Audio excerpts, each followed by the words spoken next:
Phoenix Down Radio is on the air.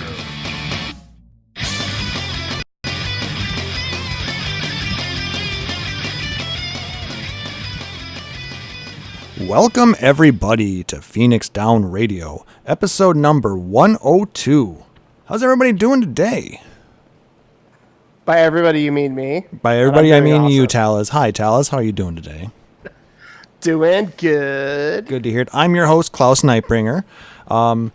If you were tuning in for the pre-show, you heard those lovely tones of one Ser Timono. However, he decided that real life was more important than a podcast, so he is going to be taking care of that. Anyway, we hope he has a good time, and we will catch him on the next episode, I'm sure. If he misses that one, then there's going to be some trouble. Oh yeah, he'll be back though. You know what the next one is, right?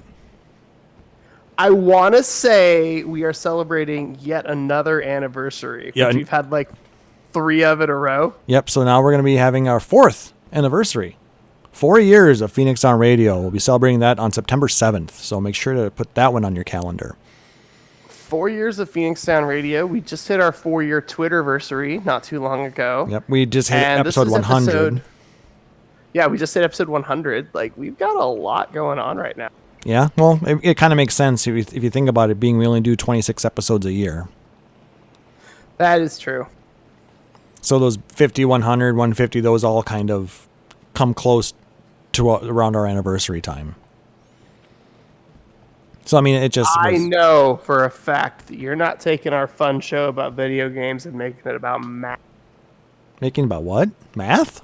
No math. Sorry. No math. At first, you cut out a little bit. I was like, I'm not making about Macs. I don't like Macs. No. They look pretty, but they're overpriced.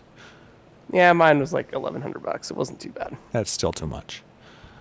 Anyway, so what have you been up to since the last episode?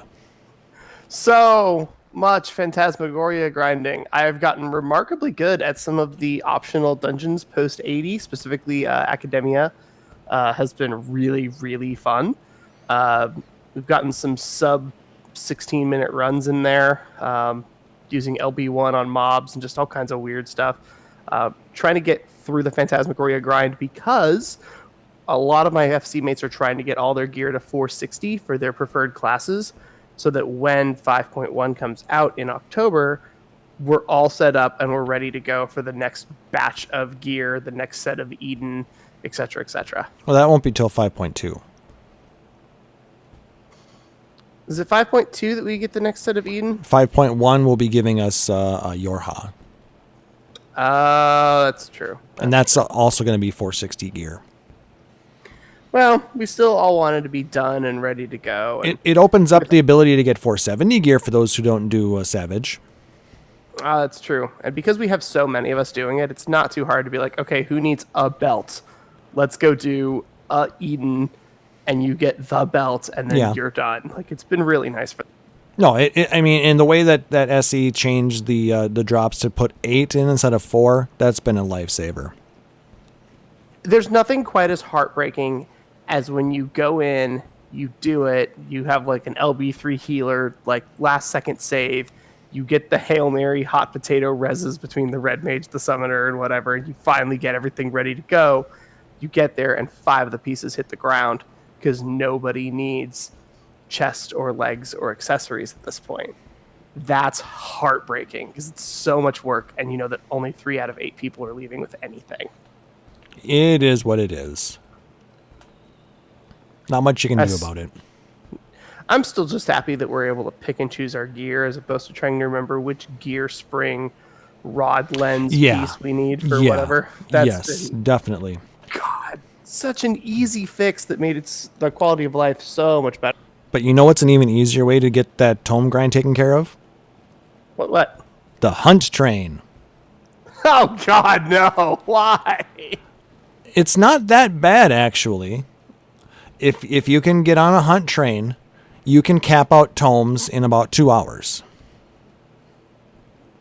I suppose that's true. I only did one time, and I did it on like a Monday afternoon. But just because I knew I needed to finish it up before. But you do have to be quick. The hunt train stops for no man. So, no man, no woman, no Lalafell. yep, no potato. But yeah, that's how I've been doing it, just because I haven't felt like running a ton of dungeons. I'm not saying that's ideal, folks. It's how a number of people choose to do it. But there are options, which is great. I mean, that's a nice thing that Square Enix has given us in this game, is a multitude of ways to play it so we can get what we want out of it. Do you want to do hardcore endgame? Do you want to do casual endgame? Do you want to craft and gather? Do you just want to sit AFK in the gold saucer all day? Do you want to play mini games? Do you want to be the guy that reads every single fish entry because they're freaking hilarious? Go for it. You can do all of those things in this game. Yep. You don't have to be the one that's sitting here, pining over every single piece of information about the Ascians to figure out their next move. You're like, no, I just want to go gather like rocks and make cool metal gear. Do you want to sit on the beach watching fireworks doing a podcast? That is a thing that you can do in this game. Yeah, because we're doing it. Yeah, that's a little meta. Just a bit. But I want to thank everybody who's joining us tonight at twitch.tv/Phoenix Down Radio. And if you're listening to us on the podcast, come join us sometime. It's a good time. We do this every other Saturday night, live at twitch.tv/Phoenix Down Radio. And like I said, especially next week, our next episode, I encourage you to stop by. I have a feeling there's going to be some giveaways. Oh, they're totally. Yeah, and it's only going to be for the people watching live. So tune in. That is true. So tune in. All right. Anything else you've been up to? I mean, other than job changes and moving and traveling, but what else is new? It's me. Yeah, your life is like in constant flux. Yep. Some people have things like home ownership or relationships or pets or plants or bills, and I have none of those things. So I just kind of do whatever I want all the time. My only grounding is I do a podcast. But in the last 3 episodes in a row, this one 2 weeks ago and 4 weeks ago, I have done all 3 of them from different locations, none of which have been my house. You are just a leaf floating on the wind. Watch me soar. Or you're like that bag in that video. I'm the plastic bag that just flies all over the place. Yeah, it's so poetic. As far as what I've been up to, let's see. I finally got my Summoner Scholar to 80 yesterday. And we finished the last 2 role quests and did the 5th one on stream as well. I mean, if you're interested in what all happens with that, you can go ahead and check out our VODs here on Twitch. Interesting story. Doesn't involve any fights, so just a lot of cutscenes and traveling throughout the different lands. It's kind of a recap and then a little information. So I do still strongly recommend that you go through and level one of every role. The healer one is especially the best. I'm specifically leveling because I am the type of player that literally has one class at 80 and I'm done. And that used to be me. I'm going through and actively leveling other roles specifically because I want to see those quests and I want to actively do them. And that's not a thing that you see in most MMOs. We've been picking up a lot of, for whatever reason, Hyperion's been picking up a lot of Black Desert Online refugees. And they're coming in and they're getting kind of lost. And we're like, oh, no, there's a story. Here, have some gear. You're super under geared as a healer in Aurum Vale. Oh, my God. We're trying to, we're really supportive here. And it's been really fun to be like, no. Try a class that's something that you think you'll dislike. You might be surprised. Yeah. I mean, tanking is very different in this game than other games. Like I said, yeah, no kidding. The fact that Gunbreaker was my second 80, that was a little shocking. That is, because you are primarily a DPS player. Yeah, I mean, for the most part, my main jobs have been, I main Bard and will always main Bard. It's just a fun mobile class that I just have a good time playing. But I found that, secondarying a tank, for just those go-to moments when you want to do something with people and you need a tank, it's nice to have one to pull out. And knowing how to tank, it's one of those other things where knowing how all the roles work to some extent is extremely beneficial to everybody. I'm leveling healer. I'm not great as healer. I'm controller based. I don't think fast. I can't see flashy 30 super well. I only leveled healer because I needed to know what their limitations and capabilities were as a tank, so I know what I can push and what I shouldn't. Oh, absolutely.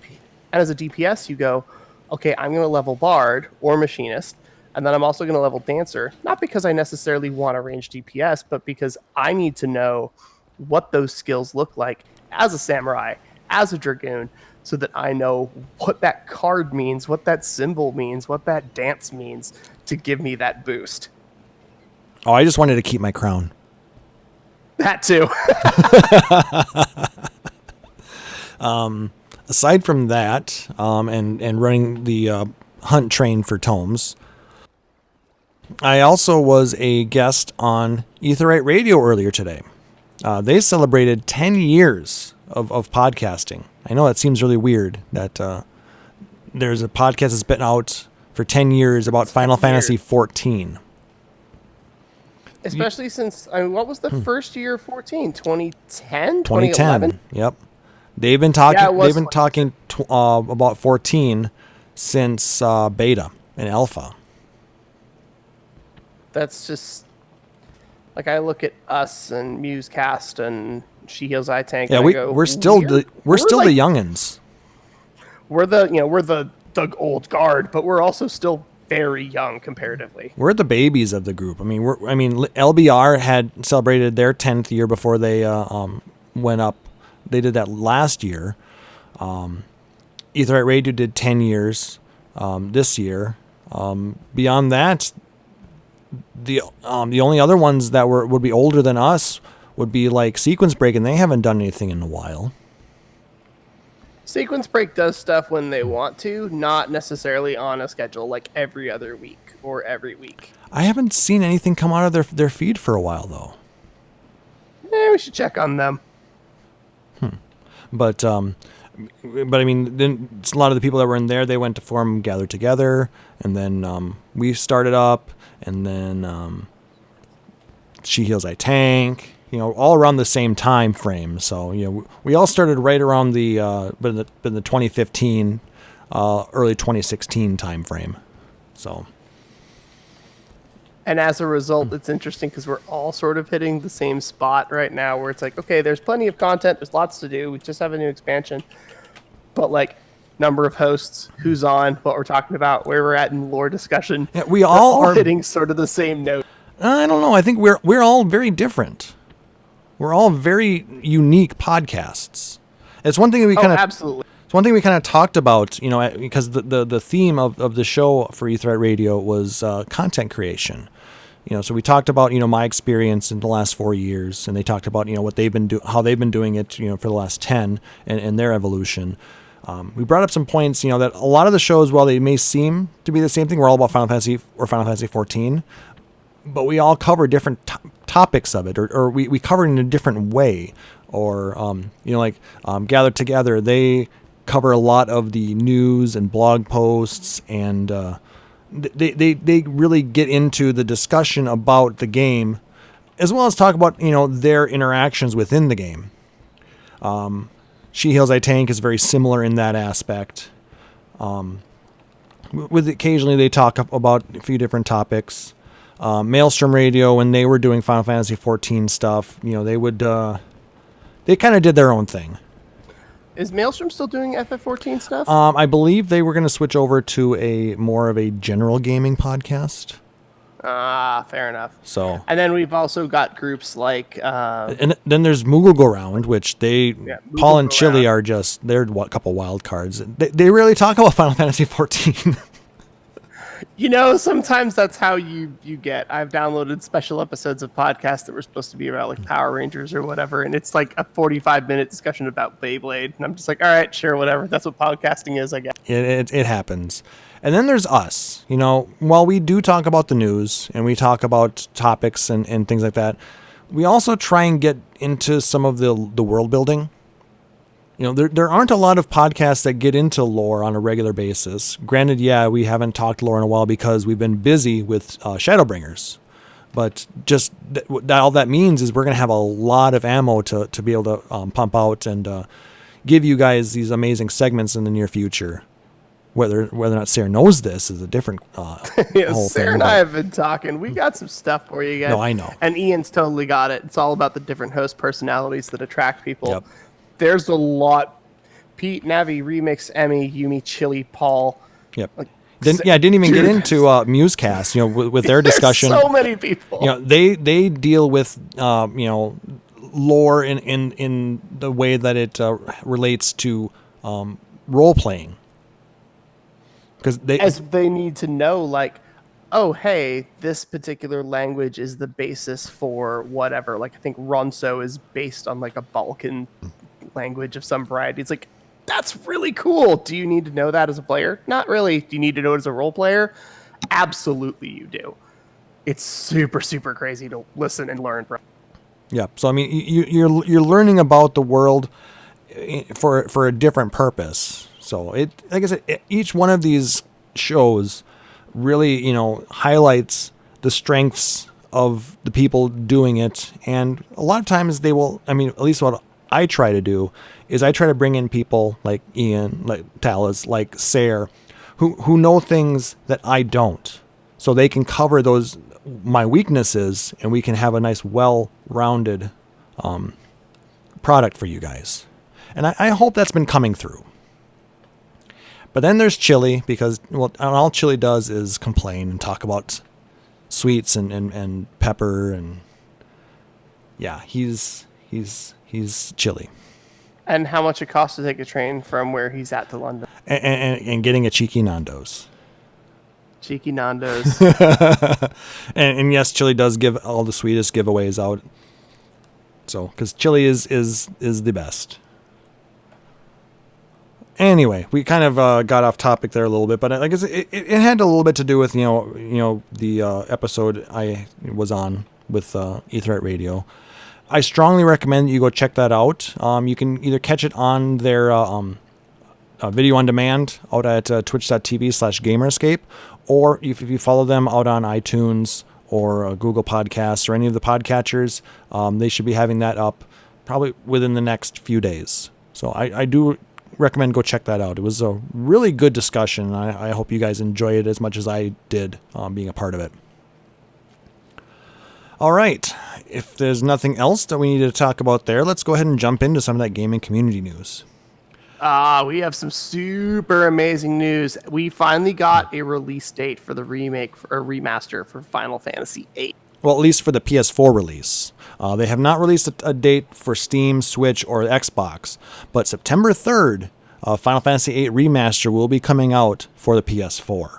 One other thing that came out of this was there was actually 8 minutes of gameplay that was posted out on the internet earlier, and I'm going to link that to you guys if you want to check that out at a later date, or if you're listening to this on the podcast, it will be in the show notes as well. Did it not paste? Come on. I can't see them withholding the Steam, Switch, and Xbox One release dates for too much longer. You never... I've seen them, hold back the release dates for a couple of months.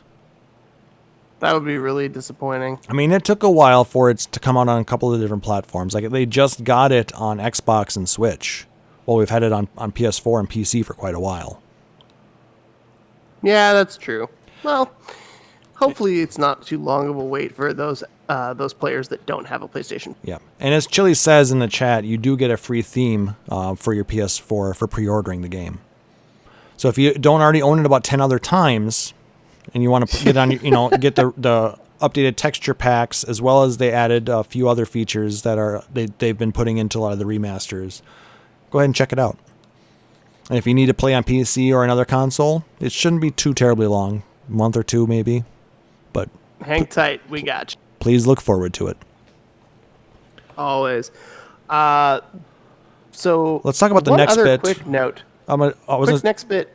Sorry. Transition to it though. Why are we not in the house? Why aren't we in the house? Because we have the last couple of days of the Moonfire Fair event going on. Good call. Thank you. And when does that end? I was gonna say that ends on Monday at I believe about 5 a.m. Pacific time, somewhere in that time frame. Everybody get over here and do jumping puzzles and catch some fish. Finish off, get all of your glamour, because Monday starts the next super awesome event. Speaking of anniversaries and such, The Rising starts August 26th and runs through September 17th. Starts Monday. Can you believe we've been playing Realm Reborn for 6 years? It's insane. I mean, it's, we've been doing the podcast for 4, but it's like, that's okay every 2 weeks. What's the longest you've gone without logging in? A week, 2, a month, maybe? A day. Right. For 6 years? Yeah. I've been living in Eorzea. It's crazy. No, there's been maybe a weekend that I didn't log in. But otherwise, I mean, I have a laptop I can play the game on. I will bring it with me, and I will log in and do my dailies every day. I mean, I didn't do it when I was, traveling, but at one point I logged in at Eorzea Cafe just because I thought it would be funny. But, I couldn't play anything. We had to leave. Yeah, I mean, I brought my laptop to Vegas, and we went to FanFest, and we played there. Yeah, we played in Vegas, in the halls of the Paris hotel, while waiting in line to get tickets to the merch line. That sounds right. Oh, for Merch Line EX, that's right. Yes. Let's see. I bring my laptop up with me when I go visit family, and I play there. When I had to go to a work thing this last Sunday, so I had an overnight stay, and I brought my laptop then, and I played at the hotel. Yeah, I play this game a lot. And now we're celebrating 6 years with The Rising. Yes. Insane. But I love the event, the prizes we get this year. We get a New Frontier themed Y'shtola minion, basically her outfit from the first. And we also get her black mage. No, she's a witch. That's right. She is a witch. Black mage, same. She's a witch. Burn her. Build a bridge out of it. Very small rocks. A duck. We also get, in addition to the wind-up Y'shtola, good lord. You can't stop me when it comes to Pythonisms. No, not at all. We're actually getting some cool housing items. We're getting 6 of them. They're all wall-mounted, and it's all different pieces of art from within the game. Mm-hmm. It's a lot of the posters from Stormblood and things like that. There's a Stormblood one. There's the Requiem for Heroes one. That's there's all kinds of super gorgeous ones. So check out the link. Are you putting it in chat or am I? I already put it in chat. Perfect. Check out the link if you want to see those images, or in the show notes, or just log in on Monday and come do the event with us because it's going to be awesome to celebrate. Yeah, if I read it correctly, it's also going to be out here at Costa. Unless it was a misprint, but... So I want to nice. say, yeah, I think it is Costa. But yeah, it's going to be really fun to see what's going on after 6 years. It's also nice that after 6 years, we know, oh, hey, it's October. I think the event is going to start here. Or, oh, it's December, the event's going to start here. We kind of know where to go now, as opposed to just, where does the event start? It's well, is it July? Yeah, okay, it's in Ul'dah, don't worry about it. It's not that hard to find. Yeah, and they're really good about these, the information that they put out about the events. So I'm glad that the information is easier to find now, because I remember when the game first came out and you were like, well, how do you find anything? And it was like the old days of 11 where you straight up had to talk to people because somebody talked to a random NPC and then went somewhere and died. And so they grabbed 6 other people and they went in and they figured out a thing. And then all of them told other people. And eventually you figured out what the hell this quest was. Oh, that was the worst. Oh my God, it was super fun at the end, but God, the progression was hell. But now we just go, hey, where's the event? Oh, it's in Costa del Sol. Okay, cool. And you just teleport there and you roll into it. The only thing that I don't like about this now is the events are a little bit too simple. You can do them in a few minutes. That's my only issue behind it. I understand that it's tough to create an event with a lot of things to do. I think the best Moonfire Fair event we had, aside from this one of the jumping puzzle, was the one where we had to go out into Lenosha and extinguish bombs. That was a lot of fun.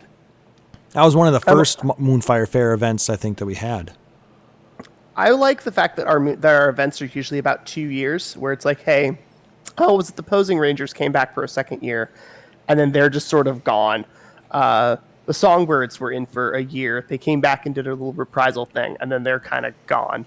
Like they keep updating the events, but there's still lots of callbacks for us old players that are going to recognize the thing from the summer of 2014. Yep.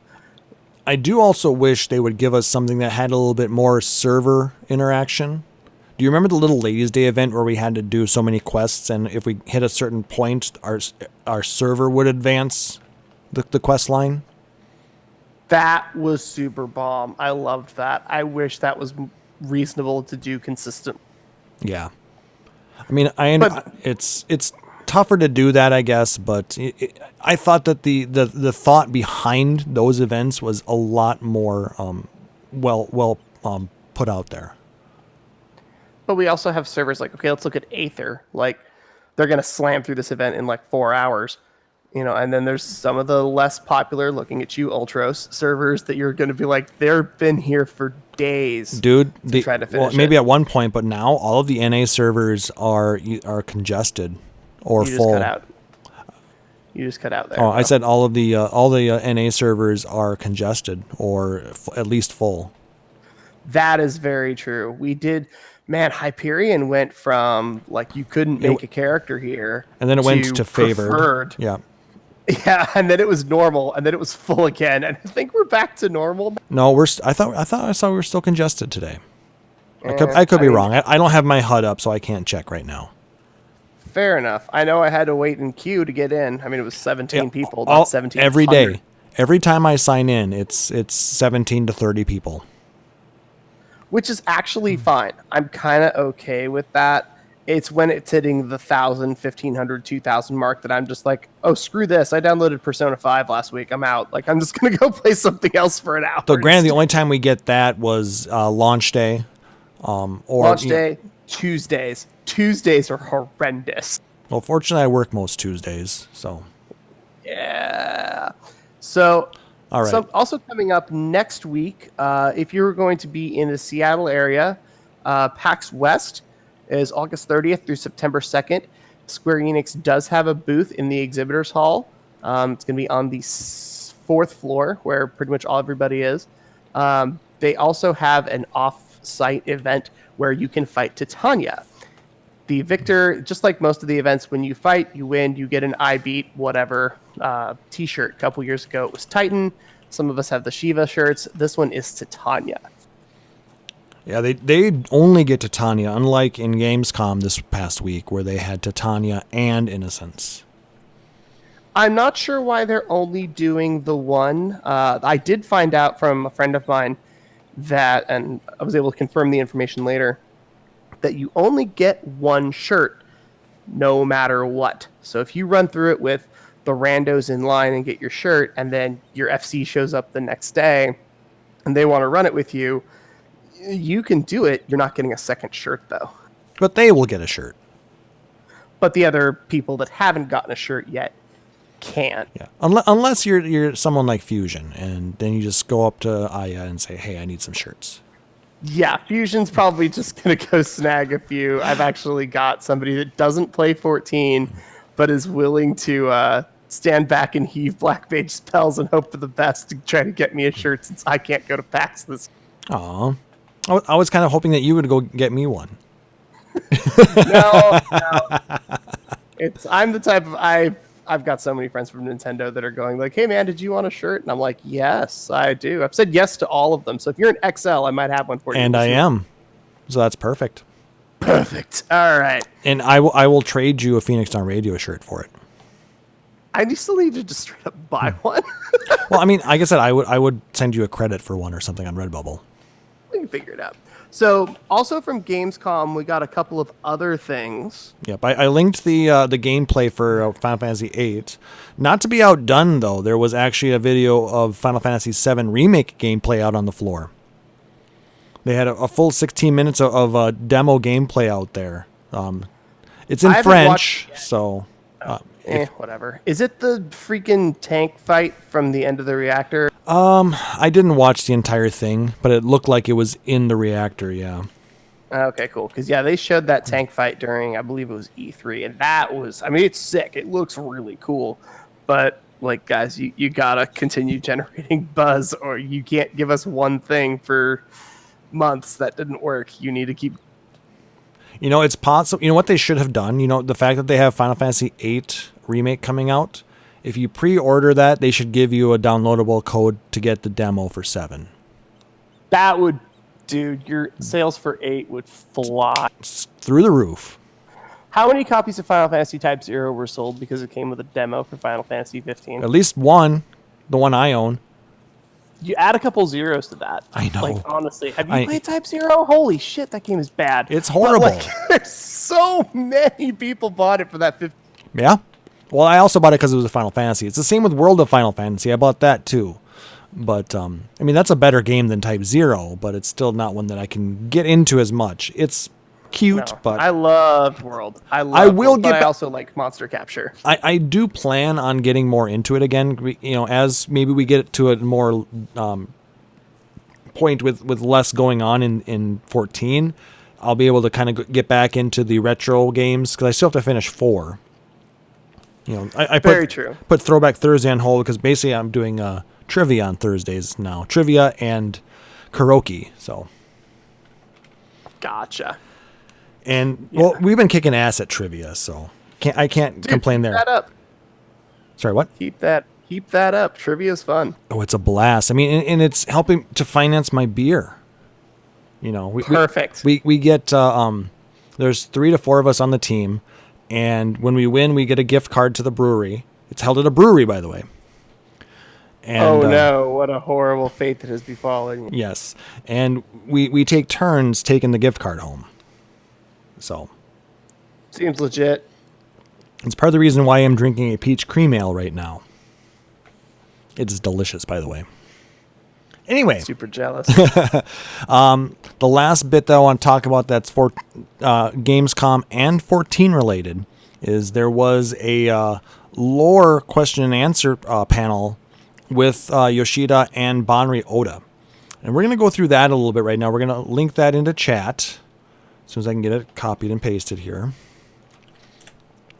So if you guys want to click on that and join us as we go through these questions, it's a very rough translation, so forgive us. Forgive the person who translated it. They did their best. But there are some interesting questions here. The first one I want to jump into is the second question. We were talking about this before the show. Asking about the Crystal Exarch, and did he stop aging physically when he merged with the Crystal Tower? And Oda's response was, anyone who completed the main scenario of Shadowbringers must have seen his face without his hood. Yoshi P says, because he is there to save the world, and to do that defeat, he has to live longer.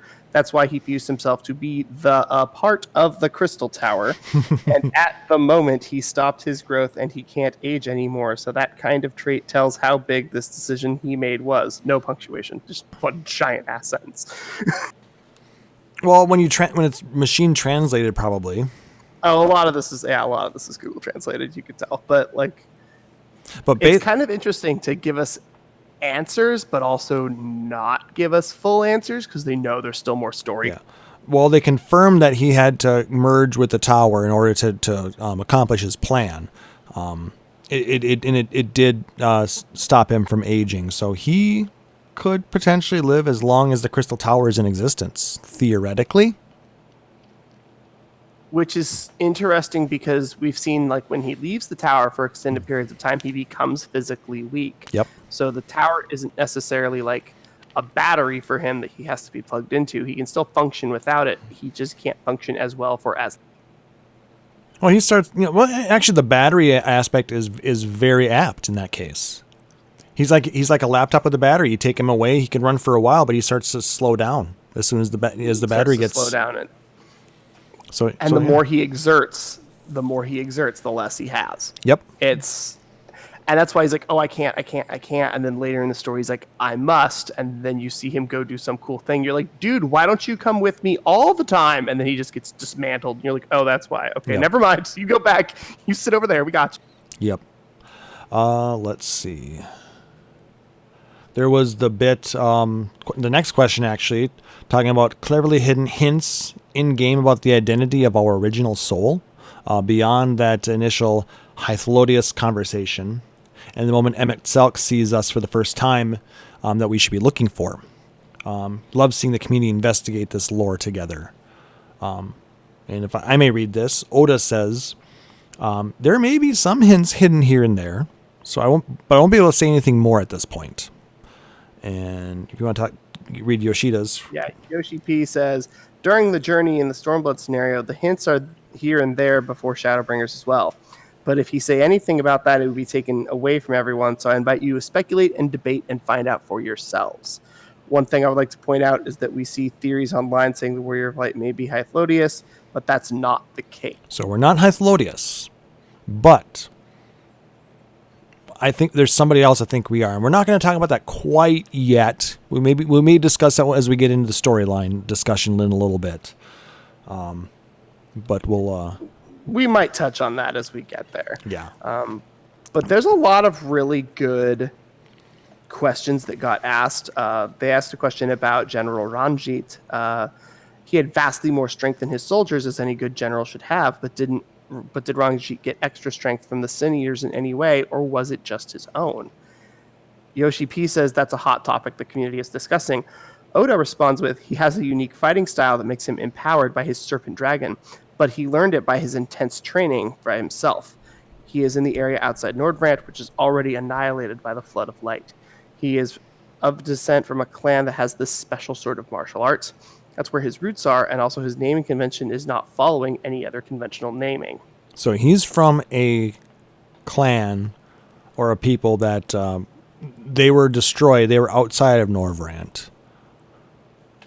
And he's like the last survivor of that. And it's very similar to the whole monk storyline, if you think about it. The actual like monk job line between 30 and 60, but 30 and max level 2, where you get to see like, I am a monk from this clan, I'm the last of my kind, I start meeting others, and then that's where the story expands. So is Ranjit also a martial artist similar to, I'm spacing on the character's name, but it's like, is he kind of in a similar vein of, I'm the last one of my kind, that's why I'm the only one with this power? And he's just, his training and his dragon allow him special access to ether, I'm guessing. And so his attacks are channeled with aether. Full of aether. Let's see. What other ones do we have here? Did Ascians really look the way that we see them in Amaurot's illusion, or is he making them look different for dramatic effect? Oda says, except for the fact that they look like glowing ghosts or phantoms, it was tradition to wear that outfit of a robe and a mask. The reason why Ascians wearing that robe and mask is a reminiscence of this ancient tradition. So when we see Ascians in their masks and robes, that's very similar to what they would wear on a daily basis in Amaurot. And if you want to do Yoshi's, because it was Yoshi's is huge. Yep. I'm also, heads up, I'm gonna start as I'm reading through these. I'm gonna edit them a little bit in my brain because that's what I was trying to do too. A mess. Yeah, the grammar is a mess. So the confusion within the communities, we don't call the entirety of ancient people Ascian. So the citizens in Amaurot aren't Ascians, but the illusions of ancient people. One thing for sure is the ancient people, like we see in Amaurot, do wear the robe and mask. If you're looking at those people in Amaurot, they don't have distinct features because they're blurry and they look like aliens. That's not the case. That is not correct. Grammar attack. Of course, the actual people who lived in the ancient world had distinct facial features as well. They were all different. The reason why they look the same in the game is to make them look like the same people as a visual sort of presentation. He was lazy. Yeah, it's one of those, like, all the extras have to look the same because we needed to make one animation for everybody that you're going to see. Yeah, the devs wanted to make it simple. And realistically, what would the uniqueness have really done? I've looked at Mordona for how many hours and hours and hours, and there's unique NPCs everywhere. I could not tell you what a single one of them looks like, honestly. Like, so yeah.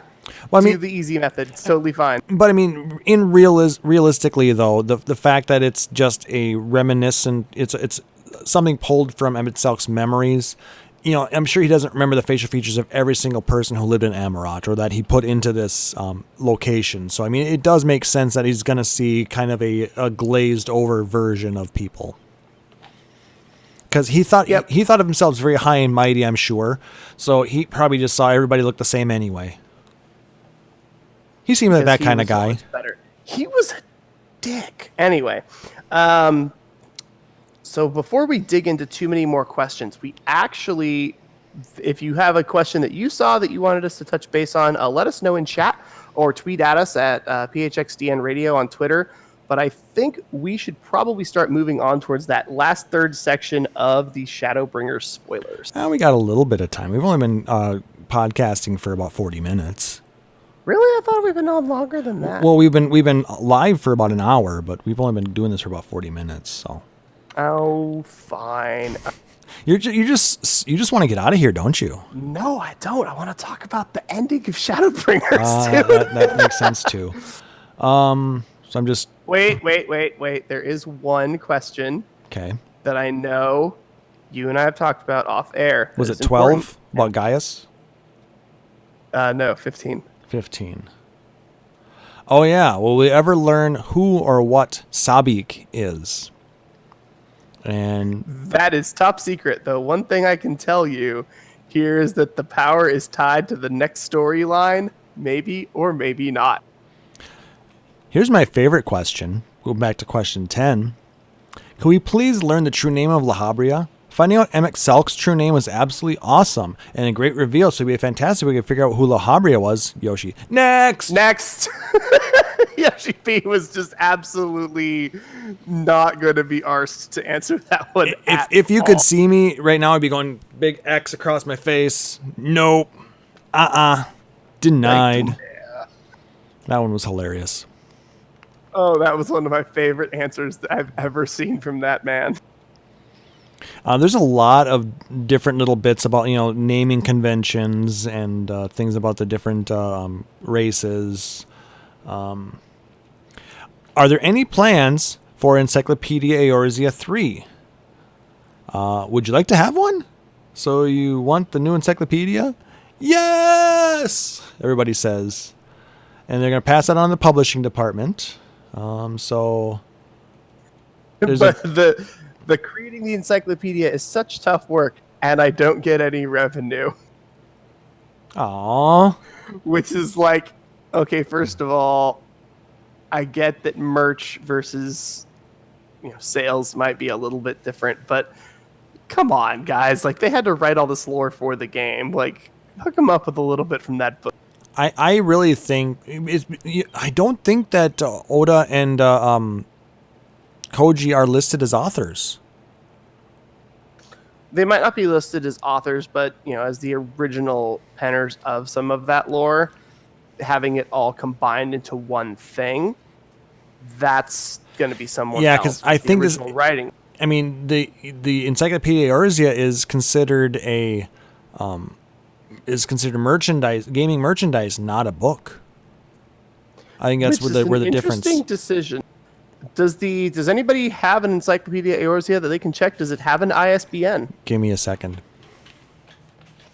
I'm curious, because if it has an ISBN, then it is technically a book, but not having one means that it's a different qualification of book. Yeah, that's could be considered reasonable. Where is Sarah when you need him? Damn it. Yeah, where's the librarian? That would be really nice.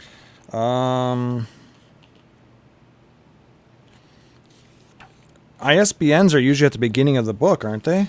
They're inside your copyright page.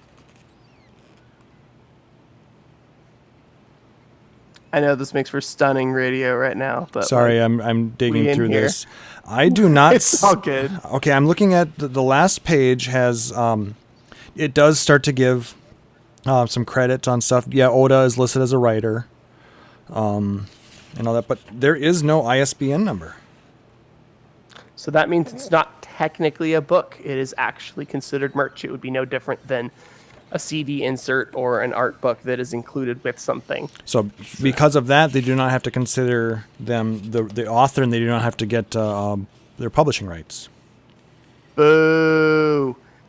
If I understand how that all works correctly. Sarah would have to be the one to fully answer that. But no, I do not see an ISBN number on this anywhere. Phenomenal. All right, well, we will have to look into that. I say that they should make the Encyclopedia Eorzea 3, give it an ISBN number, make it a book. Give Oda and Koji some extra revenue for that. For all their hard work that they put into this. But I suppose in the end, Square Enix owns it. Yeah, and at some level, like, if the money's coming in, it's going to go somewhere. Just some of it gets funneled to the 7 remake, and some of it gets funneled to... I know. Keeping Give him the servers up for the 15 Here's what multiplayer. I figured it out. Here's what you do. You look at the sales of the books. You give them a bonus. Ooh, perfect. Next. Bonuses, yeah, next. Bonuses are the secret business way of paying your staff without pissing off everybody in HR. All right. If there's anything else that you guys want to discuss within that Q&A lore thread, like I said, like Ian said earlier, go ahead and email us or tweet at us at PHXDN Radio. Let us know. We will be more than happy to discuss it with you. If you want to jump into the Discord channel and jump into the Lorebrary, I'm sure if you had a request in there, Sarah would be more than happy to expound upon that and give you pages and pages and pages of answer. Because that's what he does. Yep. Having the librarian researcher friend is super interesting, and also sometimes you just want a yes or no answer, but that ain't happening around. But I mean, that's half the reason why I brought him in. Because I wanted somebody who could dig deep into that. That's what research librarians are good at. I suppose move your cameras just to be safe. Oh, it is that time, isn't it? There we go. All right. Sarah's also AFK. He's actually logged out nearby. Did he actually log out? No, his character is just chilling. So how is he still in game? I'm not sure. Because now he just disappeared. He was AFK for like the last 20 minutes or something. Yeah, because like I said, we've been going for 47 minutes now, and for people who care about that. He must have left himself logged in when he pieced out. Yeah, more than likely. Anyway, somebody wants to talk about the rest of the main storyline. So I suppose we should let that somebody have their way. Otherwise, if you have other questions, before we jump into that, if you have any other questions beyond lore, anything at all, we're available at email, podcast at FFXIV.com, or like I said, at PHXDN Radio on Twitter. So, about that storyline.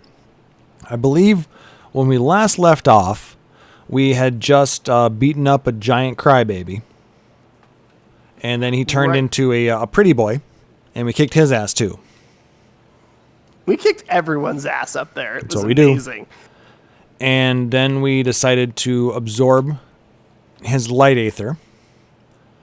And just as everybody suspected was going to happen, we started to lose control of it.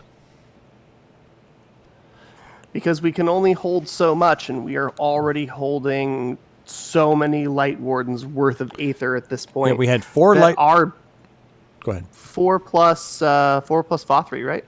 Yeah, 4 plus... We had 4, and then we just added this 5th one. And, I mean, we already had issues after Raktika. And then Amarang. Yeah.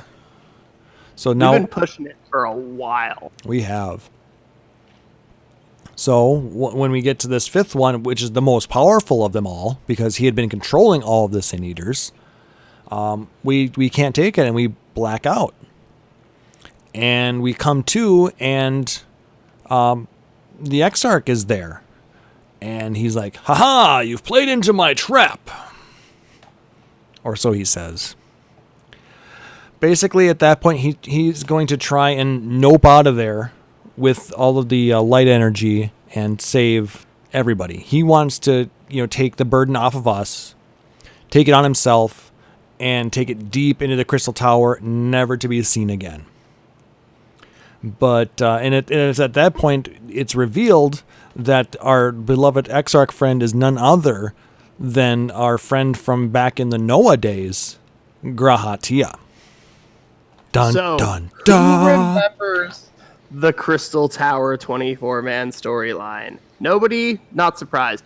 Who remembers about a month and a half ago when in the game we got those little Moogle tombstones? And you could run back and do all of these different dungeons, and you could do all these different raids and stuff, and you could get bonus tombstones from them.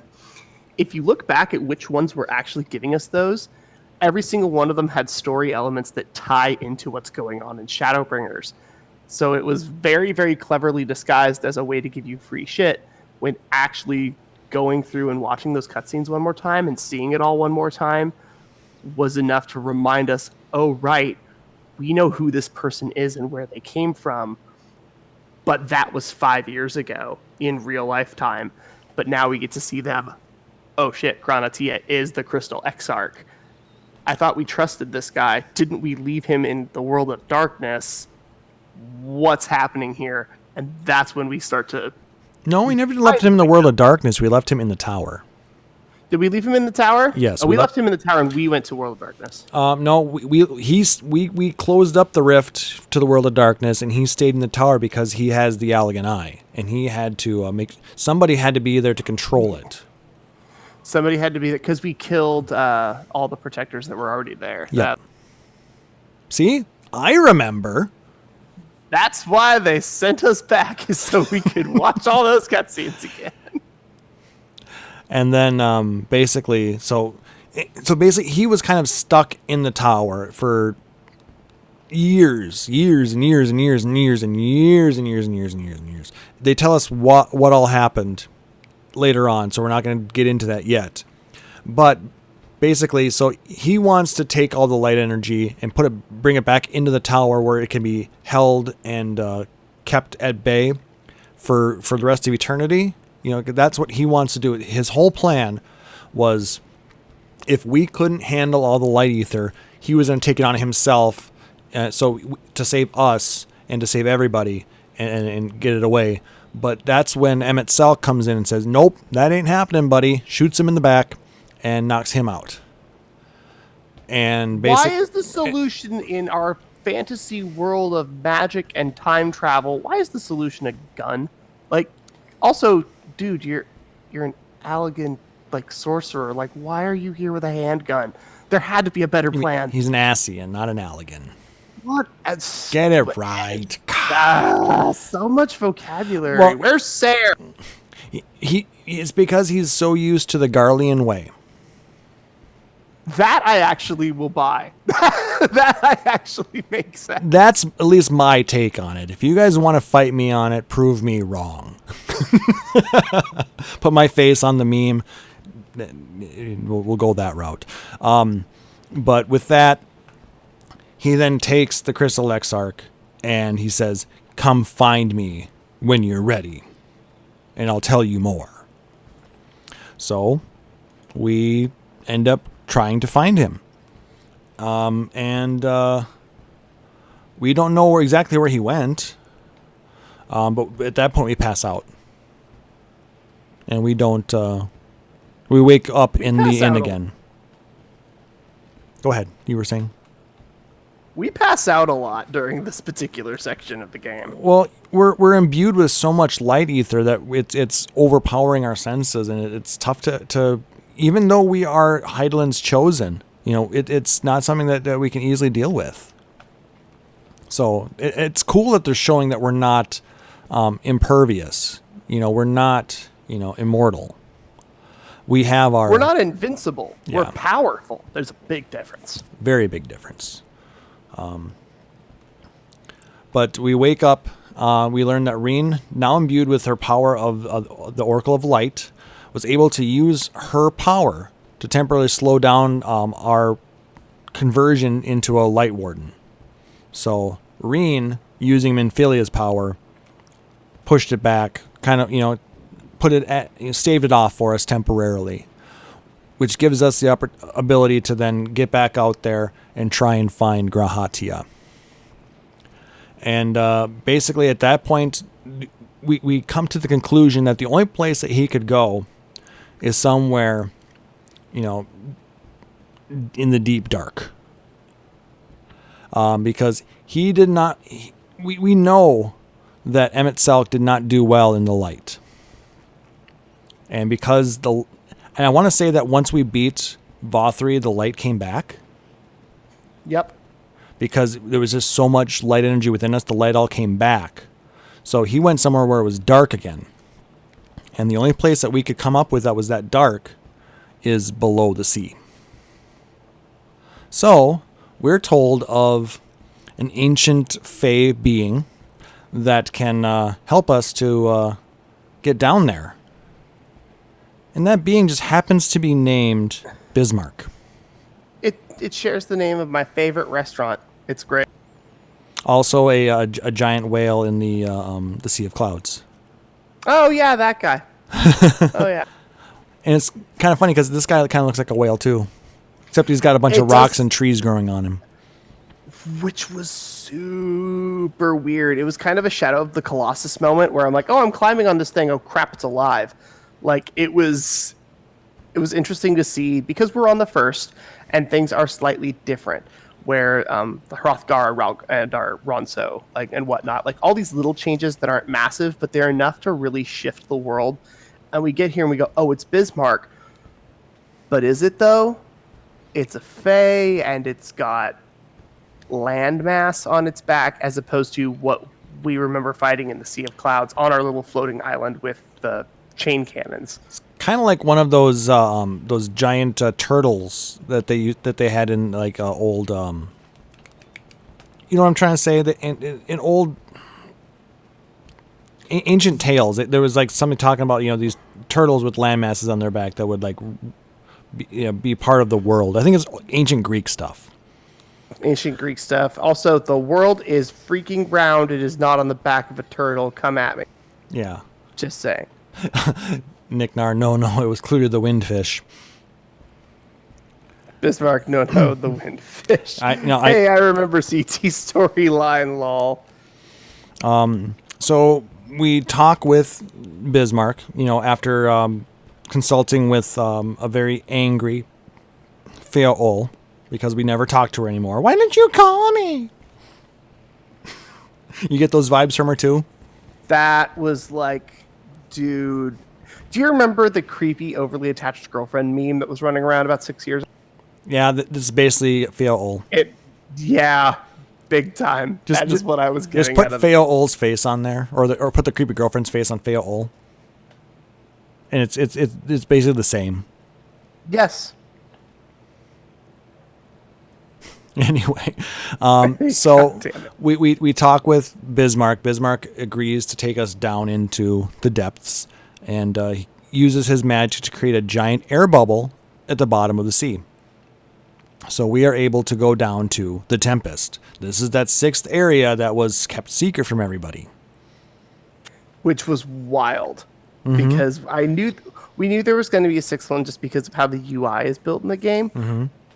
But they set it up in such a way that we really, truly did not know where or what. We didn't have really a clue until this moment when it's okay, we're going underwater. And then you get there and you're like, okay, cool. Is this an instanced area? And then you start looking around and there's aether currents and mobs. And you're like, oh, crap. I'm going to have to spend a couple hours down here. It was a super awesome way of unlocking that section. Yeah, and I was thinking, okay, I must be getting close to the end of the game. Nope. Just kidding. I want to say that I had another, at that point, 7 hours of gameplay.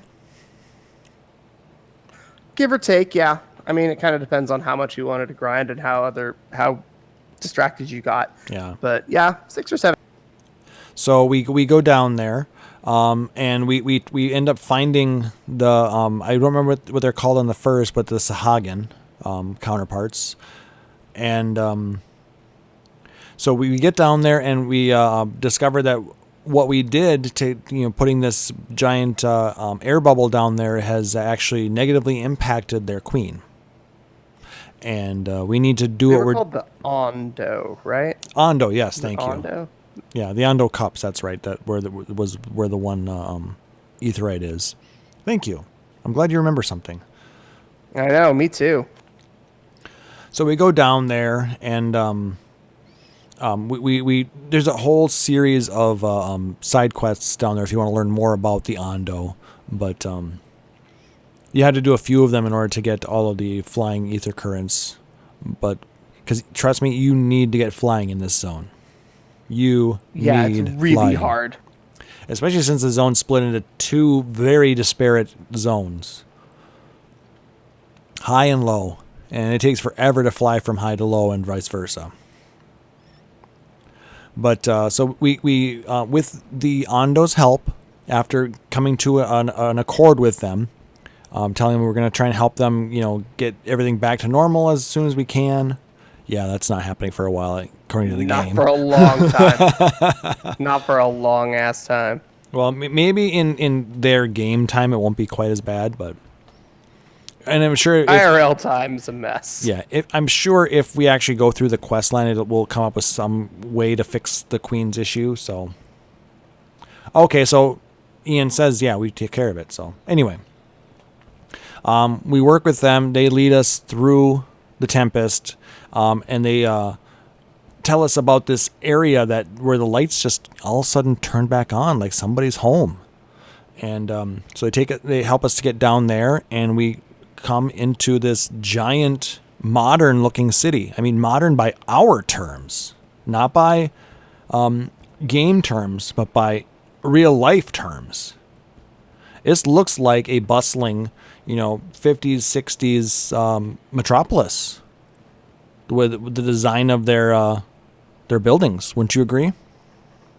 It was gorgeous, and it was designed to be a way to show, like, hey, yes, you're in a place you didn't know existed, but we've been, like, the Crystarium is just Crystal Tower Plus, so, like, we kind of understood, like, where it was coming from, and then as we went from place to place, yeah, we found the dwarves, we know what their village looks like, they're dwarves, duh. But as we got to this place, we went, okay, when we think Sahagin, I'm thinking Coral, I'm thinking not the smartest of the beast tribes, I'm not thinking, like, postmodern, amazing building structures that the Ondo are able to create in this space. Well, we learned where they come from. They're not from the Ondo. Right, they're not from them, but we don't know that quite yet. Yeah. There was like a whole 1 or 2 text boxes before we figured that out. So that initial shock was interesting. But then we go, oh, these were brought here. Well, no, these were ruins that were a part of the split. So because of the split. So yep. What am I thinking of? I'm thinking of the city where, like, buildings got dropped into it. The city that we end up finding is basically, we're getting ahead here, but that's Emmett Selk's power of imagination, so to speak. That's the one I'm thinking of. But there are actual ruined buildings on the top side that came with as a part of the first when the source world split. And that's what they were saying. Some of those were lighting up too, and we determined that they all match of a certain type, and we're like, so we venture deeper, and then we find this illusionary area, made to feel very real by Emmett Selk's creation magic. So with that, we end up finding all of these kind of, like we were talking about in the Q&A, all of these very generic-looking beings with cloaks and masks. And we start talking with a few of them, and they're huge. They're massive. And they all look at us as children. Even full-size Rogadin are seen as children. I can't imagine what a Lalafell is seen as. Because we're so much smaller. We're, less than 3 feet tall? You're seen as maybe zygotes? If that. You're a sperm. If that. Oh, no. I don't want to live in a bag. Sorry, I'm 'Cause then pouring I have to myself say- more beer. Totally fair, but I don't want it. But then I have to say I live in a sack, and nobody needs that. Womp womp. Well, Anyway, now that chat's dead. You live out of a sack. Ba-da-ba-ba-da-ba. Dicks. Penis. God damn it. Anyway, so the beer is officially kicked in for Klauss Nightbringer, No. if anybody was curious. It is well established that Lollifellow are officially seen as Popotos. Thank We are you, Nick officially Nar. seen- Thanks, Nick Nar. We appreciate the call in. Okay, anyway, so we get down to Amaurot, and we discover that it's been pre-programmed that we're expected. It's we are welcomed by an artificial intelligence, so to speak, like a computer program. We're brought down in an elevator. We are told to go to the administration building and get permits to get access to the academic areas, and we learn this whole big story about what happened on the original world. And it is, if you think about it, it's very tragic what they ended up doing.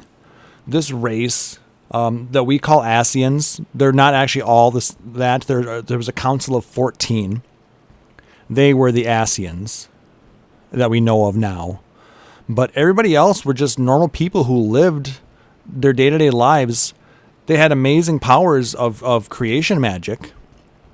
Everybody had it. Everybody could do this, which is really kind of neat, that they could just use their magic to create everyday things.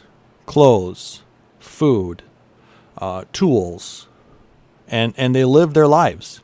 They built this civilization with this power.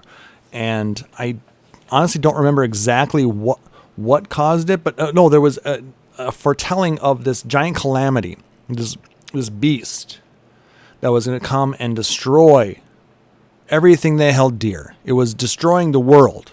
The areas of the world were just imploding from the magics, I think, is what was happening, wasn't it? Yes, it was just the magic was overloaded because they were using so much of it. So it's Final Fantasy VII all over again. They were digging too much into the life stream of the planet and killing it. Stop using the live stream to do mundane things. Actually, now that I think about it, that does kind of make sense. Every fucking Final Fantasy game does that. In some way, shape, or form. We're going to use the planet to do a thing. What? Go to the moon? Rip all of the elements out and use it to create a time portal so that I live forever? Make run a school, apparently? Make power plants out of it. Make a power plant so we can ride motorcycles around it. Square Enix does not care. They will make any Final Fantasy about damn near anything. Hashtag Chocobros. As long as it involves taking power from life from the planet. So anyway, the planet was imploding on itself to either try and protect itself or just because it was so damaged. They end up coming up with this plan to use their summoning or their creation magic to basically bring about a being that will stop the calamities from happening and save their world. And they end up summoning Zodiark. But in order to do that, it required a sacrifice of half the population.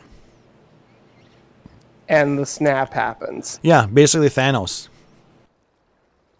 So Zodiark is Thanos confirmed. Honestly, for anybody that doesn't know Marvel Universe, the snap has now become ubiquitous with kill half of everything. It's kind of amazing how we've turned that into. It's not quite on that level. I mean, we could, if in its simplest form, yes.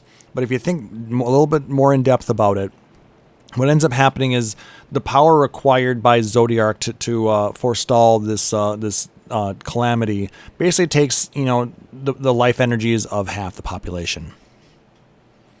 It's almost, if you think about it, it's equal exchange. Almost. It's Full Metal Alchemist, man. That is a freaking great show. I mean, you see a lot of these similar themes popping up in a whole bunch of different things in pop culture, especially from Japan. I wonder why. It's like Let's there's go a whole find bunch out. of stories. Yeah, let's go find out in our Final Fantasy game. Yes. So basically that happened, but in order to keep that up, Zodiac was requiring more and more sacrifice. And there were people that did not like where this was all going. Plus the fact that they, I'm trying to remember how everything was supposed to go to get... okay, that's a little bit later on, sorry. So basically, there was a group of people who thought that it was too much of a price, high a price to pay in order to, stop all of this. So they actually summoned another being, Heidelin. And Heidelin used her power to split Zodiark and their planet, basically, in the process, into multiple pieces. 14, in fact. And so then what ended up happening with the Ascians is they wanted to rejoin everything and get their original planet back the way it was, as well as bring back all of the lost people that were used to initially summon Zodiark. And how are they going to go ahead and do that?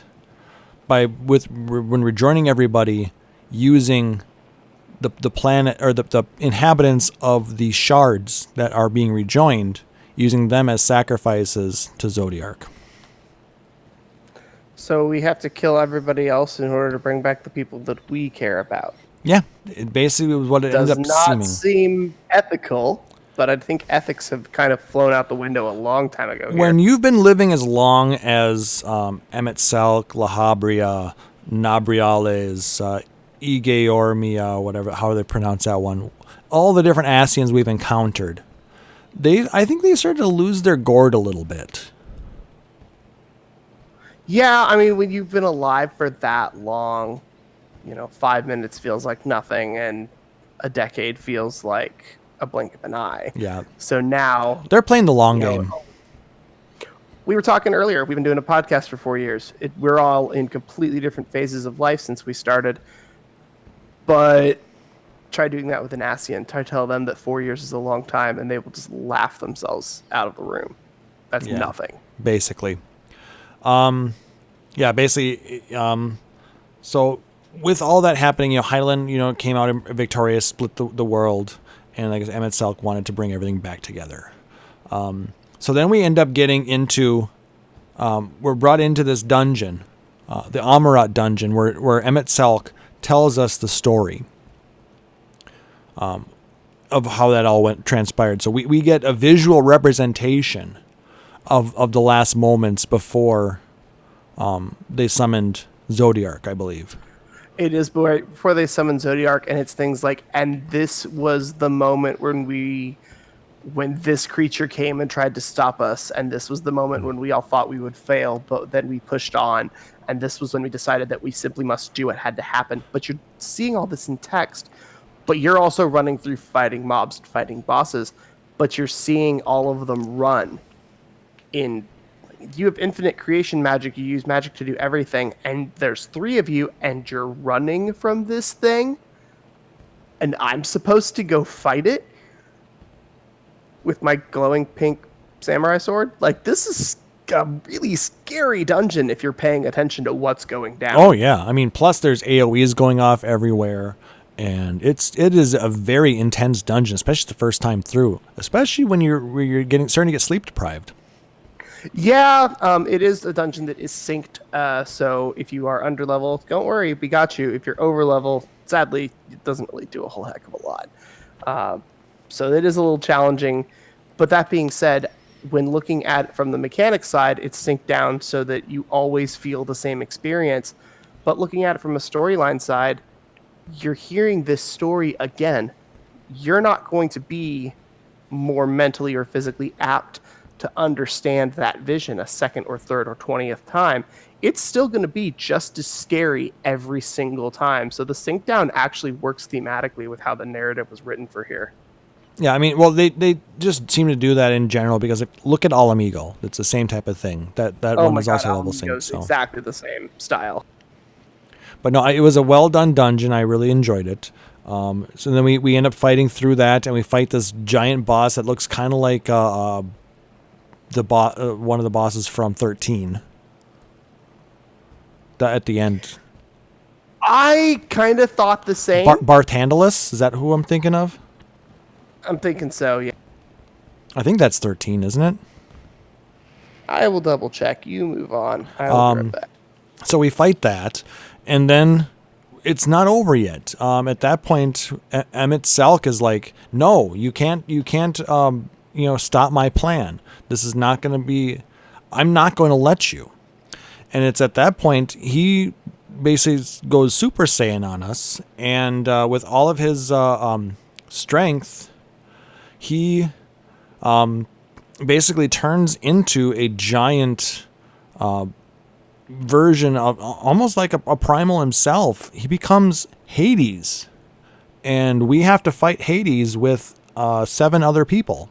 This is the last of the trials, basically. It's the final. Which I have to say, was this the one where the 7 of us needed to be brought? It's like us, and then 7 others are brought in. Yeah. It was epic. It was really cool because you see that it's like 7 more must be called, and you're like, okay, what's going, like, more need to fight. And then it's like, oh, it's a duty finder thing. You hit the duty finder. When the cutscene restarts the first time, those 7 summoning circles drop 7 other players. Mm-hmm. And you're like, oh shit, this isn't a storyline quest. I mean, it is, but like... Well, it is. I mean, it's basically the Shadowbringers version of the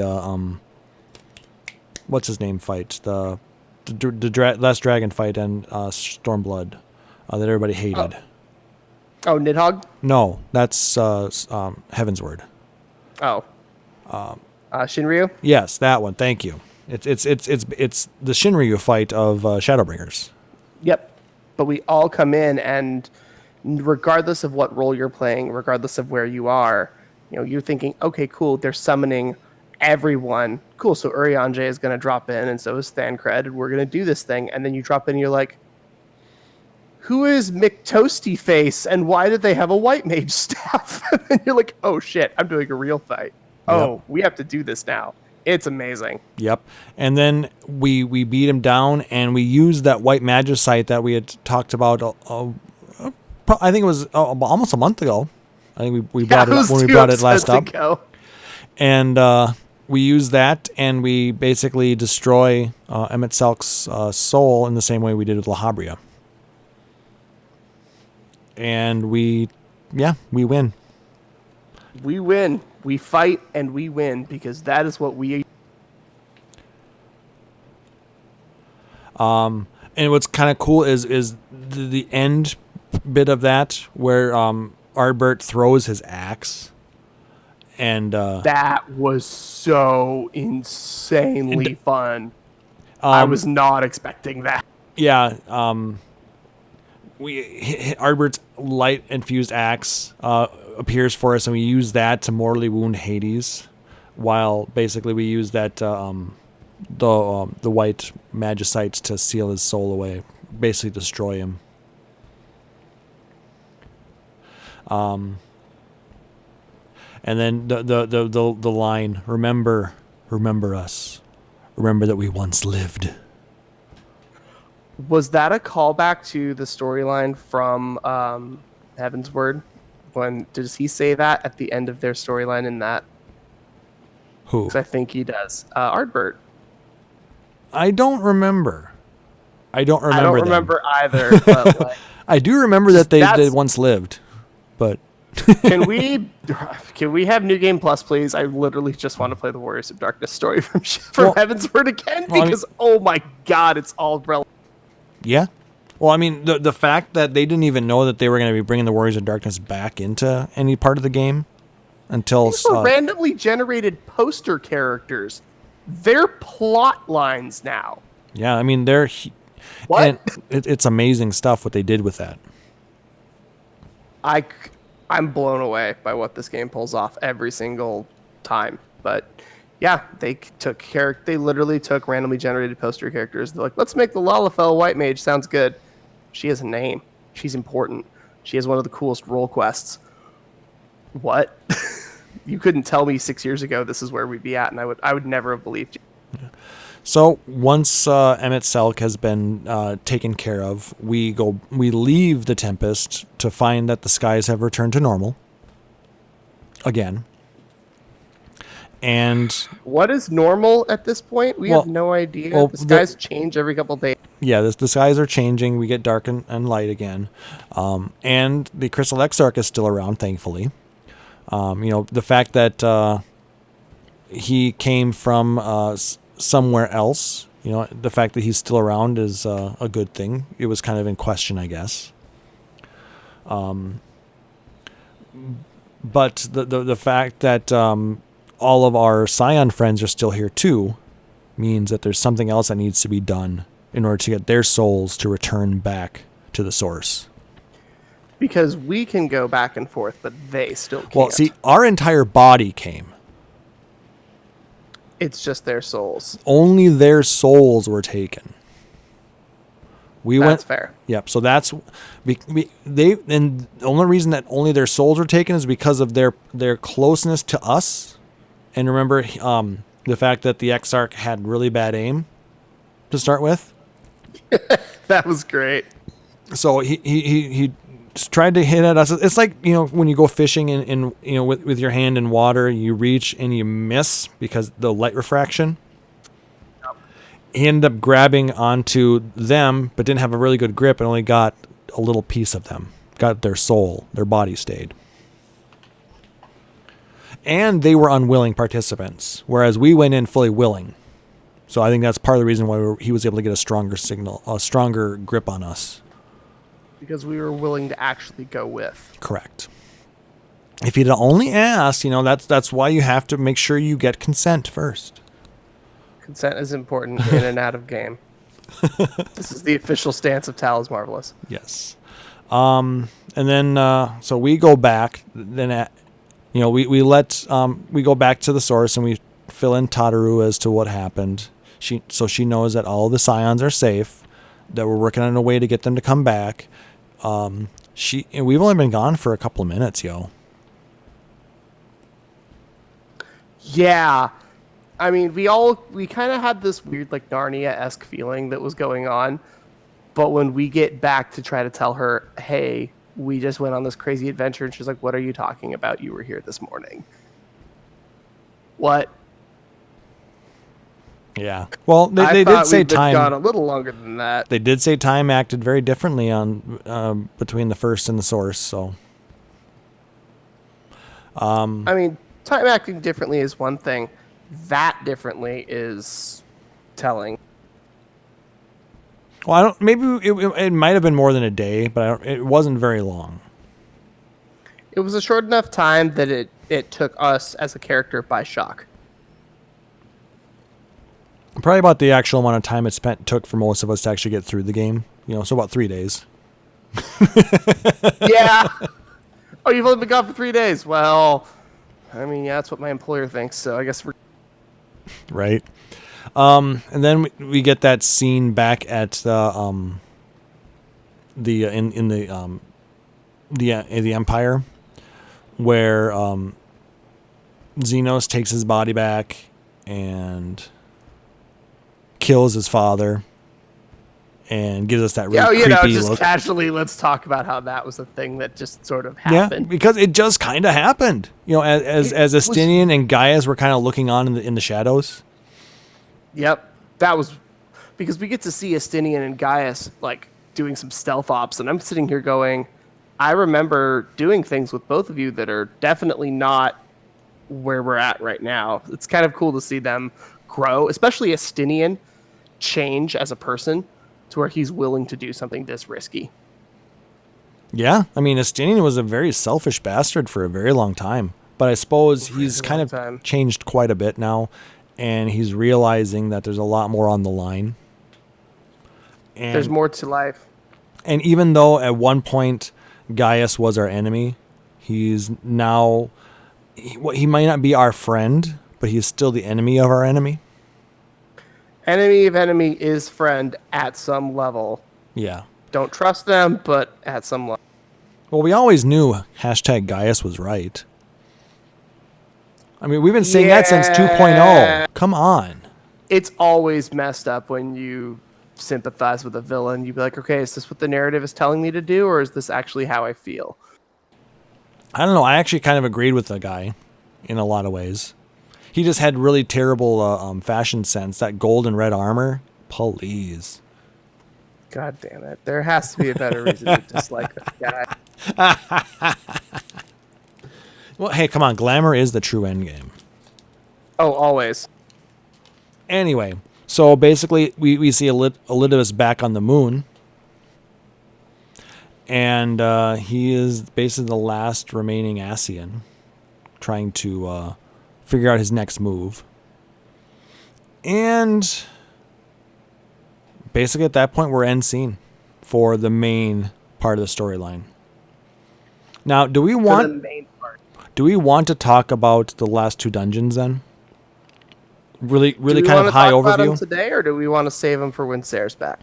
We can maybe give a high overview on them, I guess.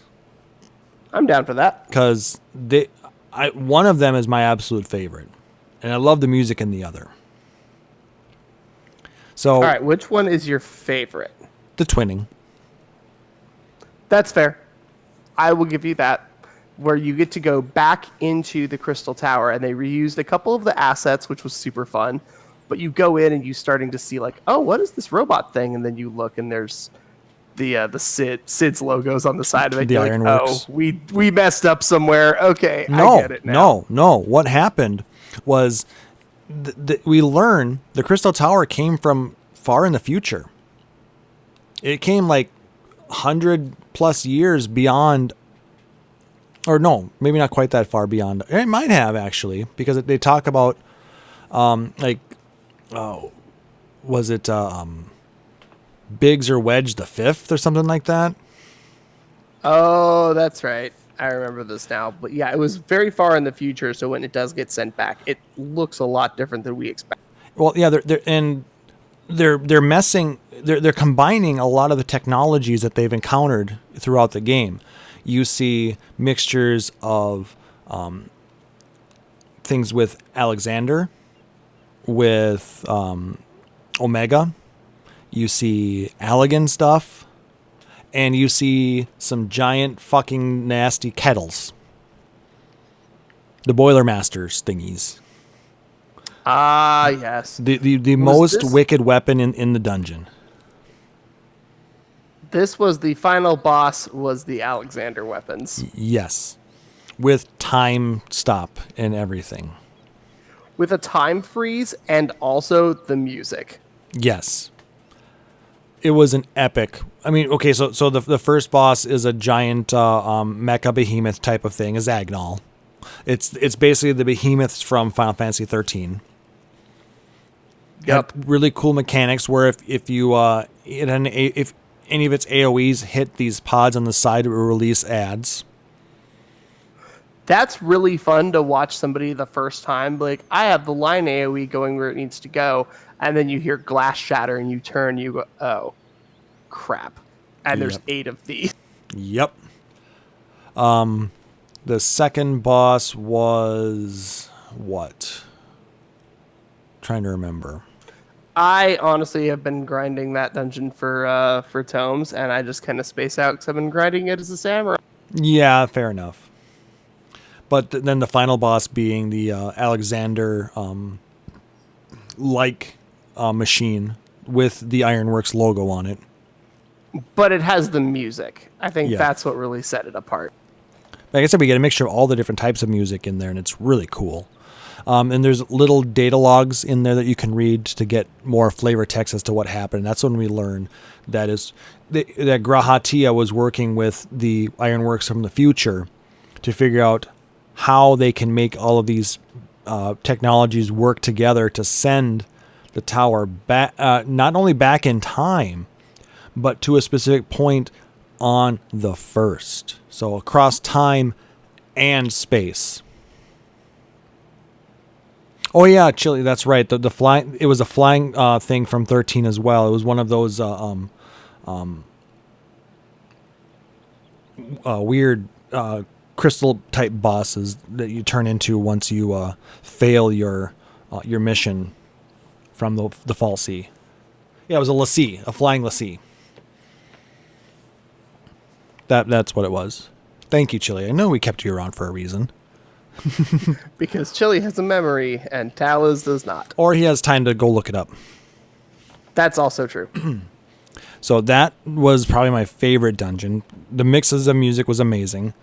But the music from the Academy was the best.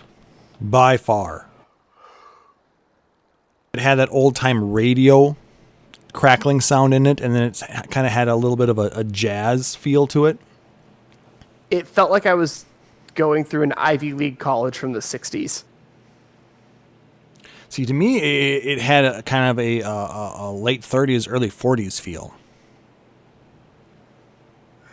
When I toured MIT in the early 2000s, some of the non-electronics classrooms looked like that. It was just big rows of desks that would fit a crap load of students, and I was like, oh, these look familiar. Yeah, that's why I think it was called the Academy, wasn't it? Yeah, Academia Anvir. Yeah, and then everybody else calls it Rapture or Bioshock the Dungeon. I mean, have you played Bioshock? No, actually, I haven't. Oh shit. Okay, yeah. So I get the reference. I understand the reference because it takes place kind of in that time frame. And people were making the jokes. They expect a Big Daddy to pop out. Ooh! But so I understand the reference. I just never played the game. Fair. And that one had, some really cool bosses too. I mean, they had the Street Sharks. They're awesome. The Street Shark bosses, dude. The Street Shark bosses are actually one of my favorite optional bosses. Because they each have different mechanics based on their color. Mm-hmm. And then you go, okay, cool. So you have different mechanics. But then when they jump out of the water back into the arena, that changes. And if you aren't thinking and aren't remembering, you're like, oh, this is a cone, not a line. Oh, this is a circle AoE that isn't marked until right before it's cast. Like, you have to remember which one you're fighting and which one is in the water. Not for the actual, tank busters and whatnot, but to know what's coming and what you're going to need to dodge. Yep. So I mean, it was a very interesting thing because you're fighting on a little island of in the water. And really tiny one. Yep. Little circular one. And then the next one is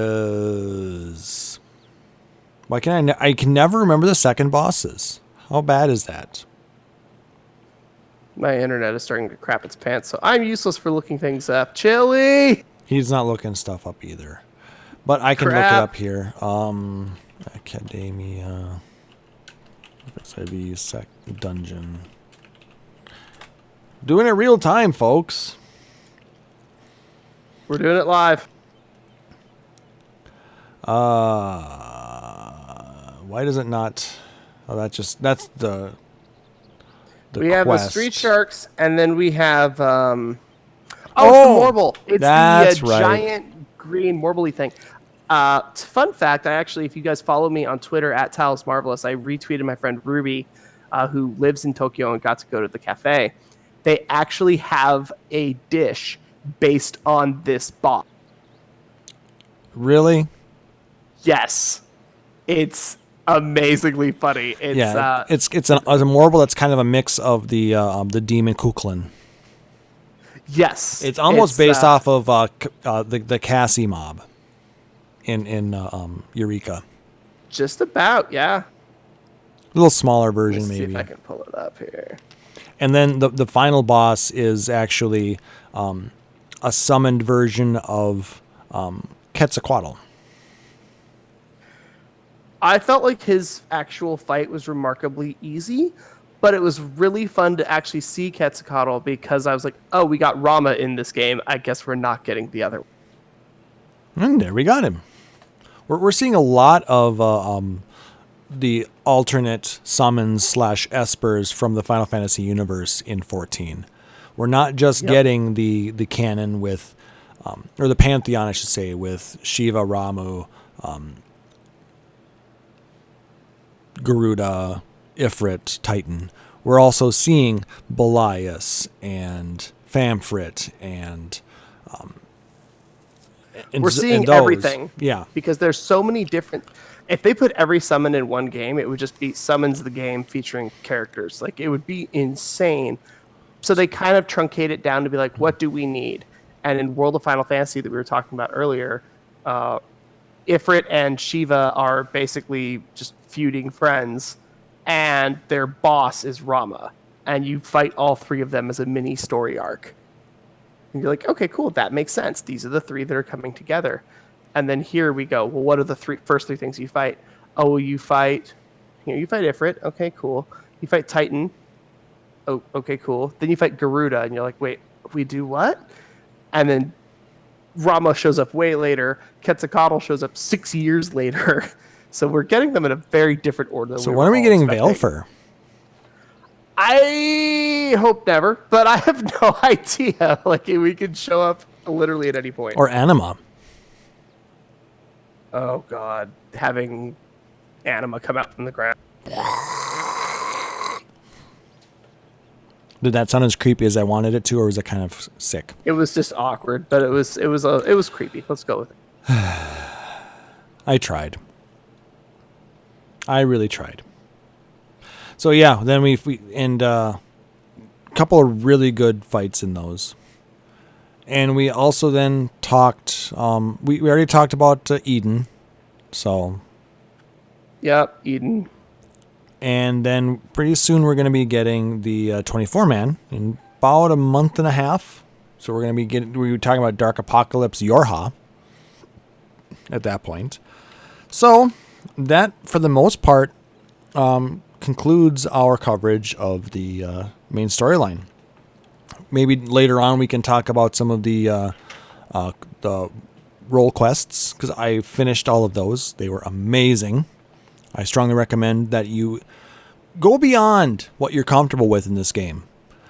They made certain pieces easy to access. You know, it's not all that difficult to be able to progress through the story, or just use the other pieces in the game to level up other characters and jobs. So I strongly recommend jump out of your comfort zone a little bit. If you're not comfortable playing a tank, try out Gunbreaker. It's not bad. Gunbreaker's actually pretty straightforward, and it's fun. It's a very active class to play. It's a really good tank for if you're used to DPSing. Mm-hmm. Warrior doesn't have a lot of skills, so if you really like a very simplified stripped-down class, Warrior doesn't have a lot of skills. See, I thought Paladin was supposed to be that class, because that's what it always was before. No, Paladin has so much crap you have to keep track of. Warrior, I have W Cross Hotbar. I have 32 available slots. I have 2 repeated skills, Run and Mark Target 1, and I have every single skill available on my screen at all times. It's very, very short, but a lot of that is because your skills, once you get things, I know a lot of classes, White Mage especially, your arrow upgrades to arrow 3, I think it is, and then your stone upgrades to stone 2 and up to stone 3. So you only have to put one thing on your bar, and then you get 2 or 3 or 4 skills out of it. For Warrior, you put 2 things on your bar, and you get 6 skills out of it. So that's where it shuts down a lot of the excess crud that you have to fill your bar with. It seems like they oversimplified it then, because I remember Warrior being a little bit more involved. Warrior's pretty straightforward. We did lose the ability to self-heal as efficiently as we used to be able to. Until you hit 80. Once you hit 80, yeah. But the other catch is our self-heal. You have to have another party member for it to work. Okay, because yeah, that's right. You have to, it's the nascent glint thing, or nascent whatever. Yep, nascent glint, nascent glare. You have to hit yourself and one other party member. If you don't have a second party member, you cannot heal yourself. Where before, I could just solo bosses by myself because I was healing myself with Fell Cleaves. And yeah, because you had Bloodbath up. What's a Bloodbath? We lost Bloodbath in 3.0, dude. Oh, was that when it was? So there was another skill that gave you that ability though. Yep. I don't remember what it was called. So Inner Beast. You could fire Inner Beast. what and about Inner Mr. Beast? Mr. Beast. No, it was called Inner Beast, and then when you hit, it would heal you, and then it would stay up for like 8 seconds or something. So everything else you did would also heal you. So you did Felcleave, and you're all healed up. It was because it would stay up, so you would hit it, switch stances, and then blast through it. And now, because of the nature of how they switched losing DPS stances, we ended up having to switch how warriors work. But if you want to try a tank, Warrior or Gunbreaker are going to be your easiest entry points by a mile. Yeah, Dark Knight, from what I understand, is still got a little bit of a learning curve to it. People are liking it, though. I've never got into Dark Knight, though. The changes to Dark Knight have made it extremely viable. So for anybody is wanting to do, best in role, I don't know if Dark Knight is truly that, but it's definitely looking like it. I'm seeing a lot of. Okay. I mean, maybe in a later episode we can talk a little bit more about job adjustments and changes. Once we get some finalized numbers and finalized changes for the beginning of Shadowbringers, we can maybe do some more direct comparisons to their counterparts from Stormblood and past. So I don't want to dig too deep into it right now. Like I said, because the only one I'm really comfortable talking about is Bard, because that's the only one I actually have a good, strong working knowledge of. I'm not going to lie. I leveled up the other three using just basically main scenario and alliance roulettes. Main scenario, alliance roulettes, and between 60 and 70, the Ananta. Like, there's a couple of other... There's a lot of options for leveling that does not involve you doing stuff. Nick Nar says, I love the early AoE attacks on Paladin and Dark. Nick Nar, everybody gets those. Yes. Including Gunbreaker. Gunbreaker's AoEs are amazing. The Warrior one is insane, because if you have your stance on, it actually charges your gauge by 20. So you can not only just do AoEs to hit everything, but you're also still charging your gauge, so you can use your crazy powerful attacks. Chili says Monk is probably getting nerfed. How? It's already a hot mess, and you lost your off-global cooldowns. I have seen a few more Monks in the last week or two than I have in the previous few weeks. So we're seeing a few more Monks. People are kind of starting to see the changes. I'm not seeing them in raid progression. I am seeing them in casual endgame. Monk is now top DPS. That does not surprise me. Nick Nar Overpower was always OP. Yeah, now that we have Overpower 2, Electric Boogaloo, and it's amazing. Woohoo! All right. Is there anything else that you want to talk about then, Taliz? No, I think we are good. We have had an awesome time playing through and talking Shadowbringers with you guys over the last 3 episodes. We've got a whole bunch more content coming. Sarah will be back. We've got more lore. We've got more recipes. Are you trying to take over my job right now? No, I'm talking about all the cool stuff that we're doing. Yeah, that's generally my job, man. Okay, fine. /pass leader to Klauss Knight. Hey, I'm running the show, man. Oh, fine, just do it. There's only 2 of us. I don't know what my role is. I'm used to being the third person. No, you're doing fine. I'm just giving you shit. Please continue. I appreciate all of your contributions that you've made to the show. Don't get me wrong. Please continue. Yeah, there's a lot of helps me stay humble. There's a lot of stuff coming up in the pipe, guys. But if there's something special that you want to hear, make sure to contact us, podcast@FFXIV.com. Reach out to us on Twitter @PHXDNRadio. Hit us up on our Discord channel. We put that there so you guys, not only just so we can do the podcast there, but so we can talk with all of you guys. So I posted that in the chat as well. So stop by, use those resources. Let us know what the things that you want to hear about, so we can, create this wonderful content that you guys can continue to come back for, and we can just continue to make it better and better, continue to grow our community. Is that kind of what you were trying to say?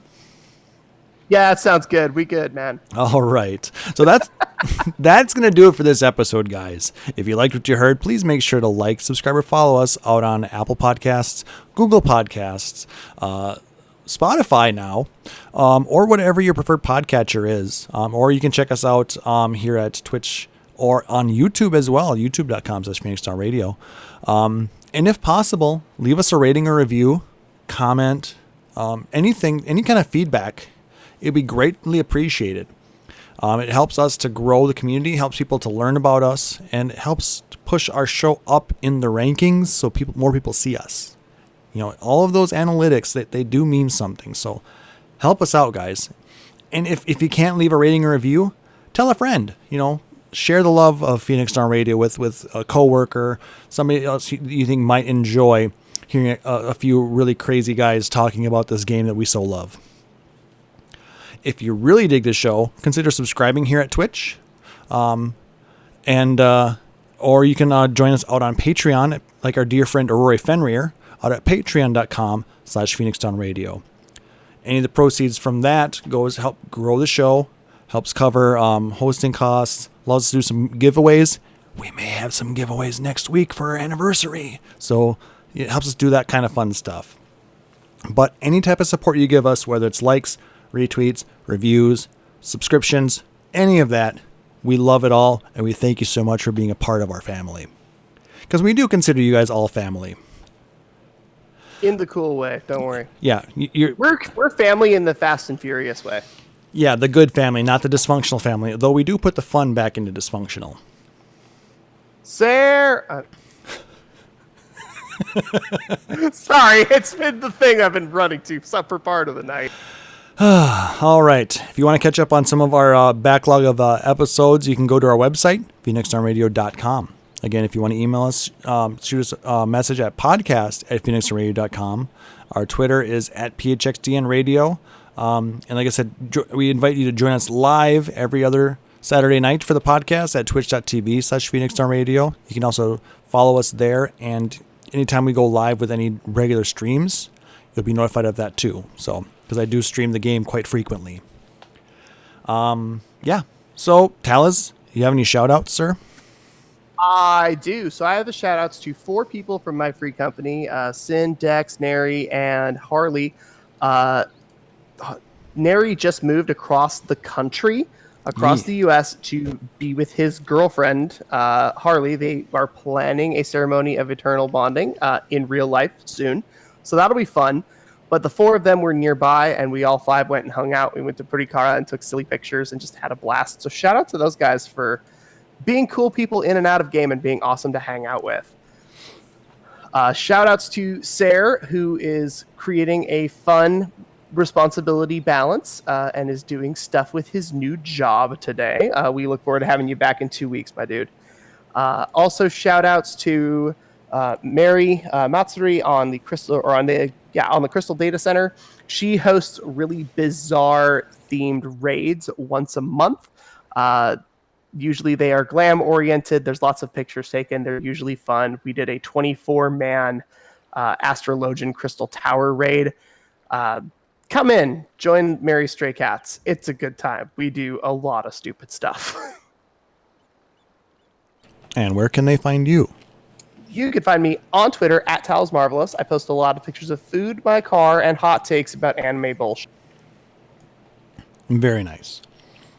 I want to throw a shout out to you for being here this week and putting up with my bullshit. Thank you so much, as always. I'm always happy to be here, man. Shout out to Stair. You better get your ass back here in 2 weeks or you're in trouble, mister. Hope you're having a wonderful time with the coworkers. Shout out to Gamer Escape and Etherite Radio.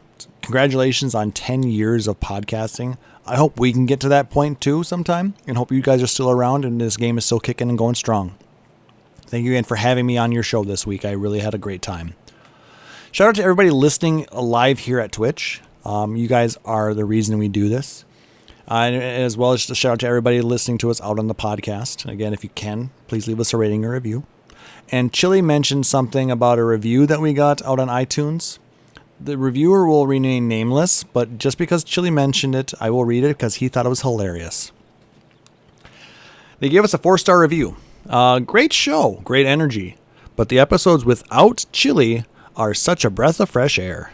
He has the demeanor of a maladjusted toddler, And I cringe every time he shrieks into his low-quality microphone. I hope he moves on to other projects. There you go, Chili. That was for you, buddy. Oh, look, the name is, there's no name. It's just 3 letters. It's BSH. Weird. I wonder how that came about. Those seem like random letters. Everybody in the know knows that. Everybody that doesn't, don't worry about it. All right. And you can find me out on Twitter at PHXDN_KLAUSS. Again, thank you so much for joining us. For my co-host, Taliz Marvelous, I am Klauss Nightbringer, wishing everybody a wonderful evening. Thank you again for joining us. Take care. Phoenix Down Radio is a production of PhoenixDownRadio.com and Illusion Productions. Final Fantasy XIV and Eorzea are trademarks of Square Enix. In-game content for Phoenix Down Radio is the copyright of Square Enix. Opening music for Phoenix Down Radio is provided by Guilty Gear Rock You. Check out the Metal Chocobo theme cover and many other music videos at youtube.com/GuiltyGearRockYou. Closing music for this episode is provided by Guitar Wanker 90. Please check out their full version of Matoya's Cave and other rock video game covers at youtube.com/GuitarWanker 90. The views and opinions expressed in this episode are those of Phoenix Down Radio and its hosts and do not reflect the views of Square Enix.